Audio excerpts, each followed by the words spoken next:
Salam damai sejahtera di dalam Tuhan kita Yesus Kristus. Saudara yang dikasihi oleh Tuhan, marilah kita merenungkan kebenaran firman Tuhan yang terdapat dalam kitab 1 Petrus pasal yang pertama ayat yang ke-23, dan kita akan belajar kebenaran firman Tuhan.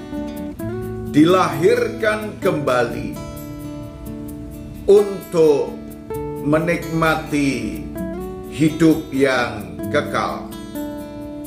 Saudaraku yang dikasihi oleh Tuhan, apa yang Tuhan sampaikan kepada kita? Karena kamu telah dilahirkan kembali, bukan dari benih yang fana, tetapi dari benih yang tidak fana, oleh firman Allah yang hidup dan yang kekal. Sahabat yang dikasihi oleh Tuhan, apa yang Tuhan sampaikan kepada kita, bahwa Allah memberitahukan kepada saudara dan saya, kita hidup sebagai manusia yang berdosa dan hidup kita ini fana. Dalam arti kata, sementara hidup di dalam dunia penuh dengan penderitaan, kesengsaraan, dan bahkan dosa-dosa kita melimpah dalam kehidupan kita. Maka apa yang Tuhan sampaikan kepada kita, kehadiran Kristus ke dalam dunia ini memberikan kepada semua umat manusia yang rindu diselamatkan, rindu dibenarkan, dan rindu untuk menikmati hidup yang kekal. Semua orang harus dilahirkan kembali. Dengan cara yang bagaimana? Semua umat manusia diberi kesempatan untuk memperbarui hidup, percaya bahwa Yesus adalah Tuhan dan Juru Selamat secara pribadi, maka orang-orang itu akan beroleh keselamatan, pembaharuan, pembenaran, dan memiliki jaminan hidup yang kekal.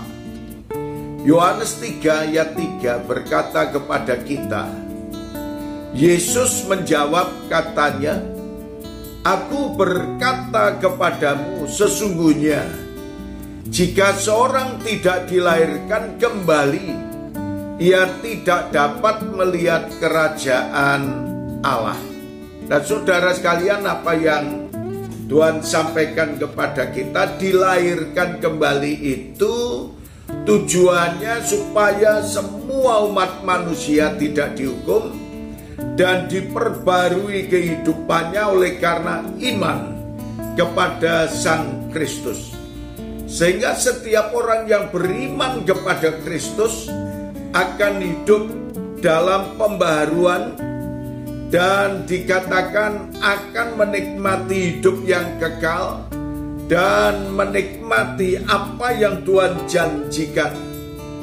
Ia akan melihat kerajaan Allah, karena orang yang sudah diselamatkan akan bersama-sama dengan Kristus di dalam kerajaan surga. Maka dari itu apa yang Tuhan jelaskan kepada kita dalam Yohanes 3 ayat yang ke-6. Apa yang dilahirkan dari daging atau yang fana adalah daging, dan apa yang dilahirkan dari roh adalah roh. Kita sekarang sudah menjadi umat kepunyaan Allah. Jaminan demi jaminan Tuhan berikan pada kita, dan selayaknya kalau kita tetap setia, taat, dan mengikuti apa yang Tuhan perintahkan kepada kita, serta melakukan kebenaran firman Tuhan dengan sebaik-baiknya. Niscaya Tuhan memberkati kepada kita. Terima kasih Tuhan Yesus. Kami mengucap syukur atas kebenaran firman-Mu ini. Dalam nama Tuhan Yesus kami berdoa. Amin.